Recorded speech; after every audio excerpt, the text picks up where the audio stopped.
ఎన్ని ట్రాన్స్ఫర్లు అయితే అంత నిజాయితీ పరుడా? చాలా రోజుల నుంచి తుకారాం ముండే గారిని తెగ పొగిడేస్తున్నారు. సోషల్ మీడియాలో ఒక రేంజ్ ఫాలోయింగ్ వస్తుంది. రీల్స్ మీద రీల్స్. కొంతమంది ఎలివేషన్ ఇచ్చే రీల్స్ చేశారు,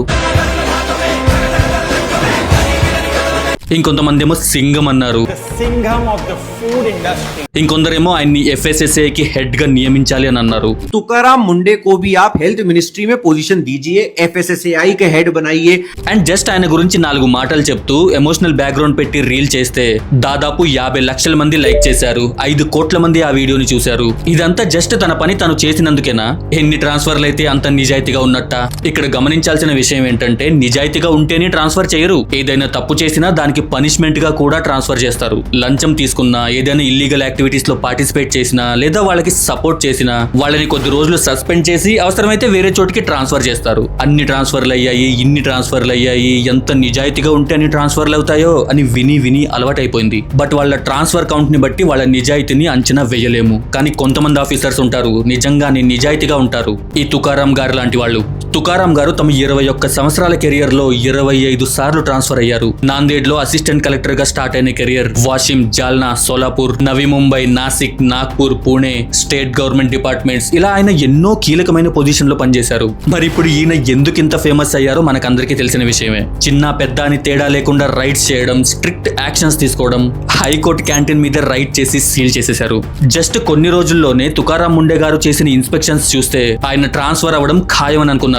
ఇప్పటికే fake paneer, fake milk, adulterated oil లాంటి వాటిపై యాక్షన్ తీసుకుని చాలా రెస్టారెంట్స్ లైసెన్స్ ని సస్పెండ్ చేశారు. కానీ ఈసారి ఆయన ఏకంగా 100కి పైగా రెస్టారెంట్లపై మ్యాసివ్ ఇన్స్పెక్షన్ డ్రైవ్ చేపట్టారు. ఇందులో డొమినోస్, బర్గర్ కింగ్ లాంటి పెద్ద బ్రాండ్స్ కూడా ఉన్నాయి. అందులో అన్హైజీనిక్ కండిషన్స్ కారణంగా 4 Domino's, pizza hut outlet licence కూడా సస్పెండ్ అయ్యాయి. అంతేకాదు బ్లింకిట్ ఫుడ్ హబ్ లో ఇన్స్పెక్షన్ చేస్తే భారీగా కాక్రోచెస్ కనిపించాయి. సరైన ఫుడ్ స్టోరేజ్ సిస్టమ్ కూడా లేదని అధికారులు గుర్తించారు. తర్వాత రిలయన్స్ రీటైల్ అవుట్లెట్ లో కాజు కత్లీ బాక్స్ లో లార్వే, ఇన్సెక్ట్స్ కనిపించడంతో ఇన్వెస్టిగేషన్ మొదలైంది.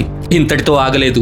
ఐఐటి బాంబేలోని 2 మెస్సులు FSSAI అప్రూవల్ లేకుండా నడుస్తున్నట్లు గుర్తించి వాటిని క్లోజ్ చేపించారు. బాంబే హైకోర్టు క్యాంటీన్ విషయంలో కూడా యాక్షన్ తీసుకున్నారు. ఇంకా దేశవ్యాప్తంగా ప్రసిద్ధి చెందిన షిరిడి సాయిబాబా టెంపుల్ లో కూడా ఇన్స్పెక్షన్ జరిగింది. కల్తీగా ఉన్నట్లు గుర్తించి దాదాపు 700 కిలోల ప్రసాదాన్ని డిస్ట్రాయ్ చేశారు. మరి ఇంత జరిగాక ఖచ్చితంగా ఆయన ట్రాన్స్ఫర్ అయిపోతారు అని అనుకున్నారు అందరూ. కానీ ఇక్కడే అసలు ట్విస్ట్ ఉంది.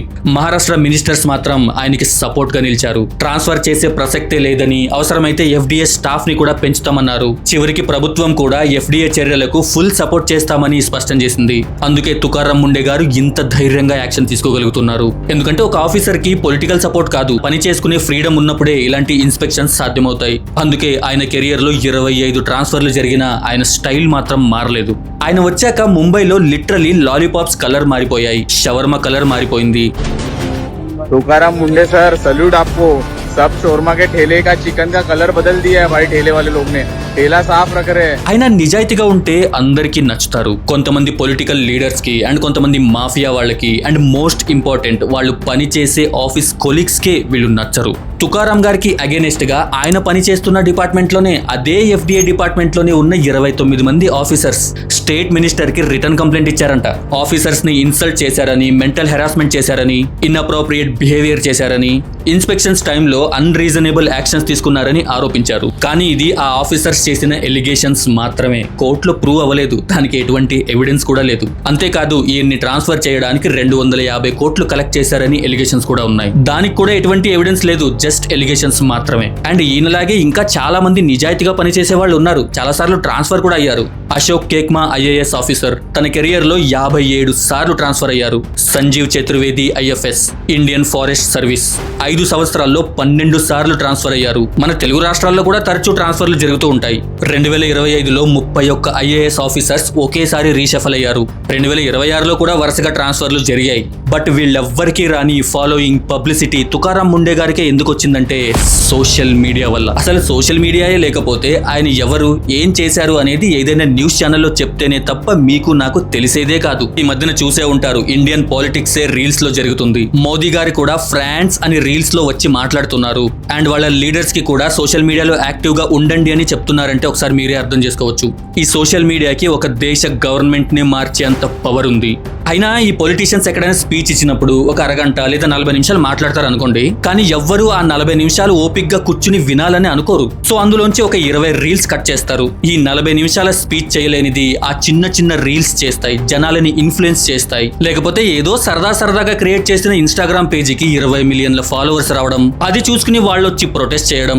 ఎక్కడో హిమాలయ కొండల్లో ఉన్న సోనం వాంగ్చుక్ గారు ఢిల్లీ వచ్చి ఆమరణ నిరాహార దీక్ష చేయడం, మొత్తం అపోజిషన్ అండ్ లెఫ్ట్ వింగ్ వాళ్ళందరూ వాళ్ళకి సపోర్ట్ చేయడం, and finally education minister resign చేసేయడం.